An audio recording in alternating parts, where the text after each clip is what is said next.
श्रीराम जन्मभूमी अयोध्येहून आलेल्या अक्षता मंगल कलशाचे सकल हिंदू समाज भवानीपेठ मड्डीवस्ती येथे प्रभू श्रीरामचंद्र की जयच्या घोषात दिव्य मिरवणुकीने स्वागत करून माऊली माता मंदिरात महाआरती व कलश पूजन करण्यात आले। या प्रसंगी मड्डीवस्ती भागातील असंख्य हिंदू भगिनींनी आपल्या घरासमोर सडा समार्जन करून रांगोळी घालून मंगल कलशाचे भक्तिभावाने उत्साहाने स्वागत व पूजन केले। सदर प्रसंगी मड्डीवस्ती भागातील हिंदू समाज बांधव मोठ्या संख्येने उपस्थित राहून मंगल कलशाचे दर्शन घेतले।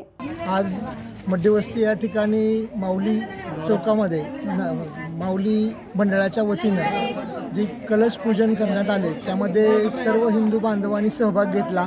एक प्रकारे आज बघतो की आपण 500 वर्षाच्या प्रतीक्षेनंतर आज राम मंदिरचा भव्य सोहळा साजरा होत आहे आणि त्या आनंद घेण्यासाठी तो आनंद सगळ्यांनी साजरा करण्यासाठी आजचा सोहळा सुद्धा खूप आनंदमय झाला आणि याच्यामध्ये सर्व हिंदू बांधवांनी सहभाग घेतला, ज्यामध्ये पक्ष पद संघटना जात संप्रदाय बाजूला ठेवून हिंदू म्हणून एकत्र आले आणि ही आनंदाची गोष्ट आहे। त्यापुढे असंच कृती व्हावी अशी मी श्रीरामाच्या चरणी प्रार्थना करतो। जय श्रीराम, जय गोमाता।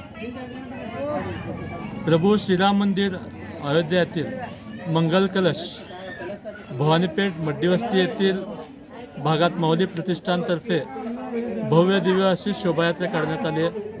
राष्ट्रीय स्वयंसेवक संघ बजरंग दल यांच्या वतीने दत्त मंदिर येथे आपण विधिवत पूजाची सुरुवात करून आपण मड्डीवस्ती येथील माऊली प्रतिष्ठान येथे लोकांनी येथे फुलांचं वर्षाव लोकांचा उत्स्फूर्त प्रतिसाद होता। हिंदू बांधवांनी भगिनीने आणि मातेने आज अयोध्येवर कलश आलेला आहे। इथं तो कलशचे दर्शन घेण्यासाठी हजारो संख्येने उपस्थित होते। भवानीपेठ मड्डीवस्ती इथं श्रीराम प्रभूचं कलश पूजन अयोध्येवरून आले म्हणून आम्ही पूजा संपन्न केलं।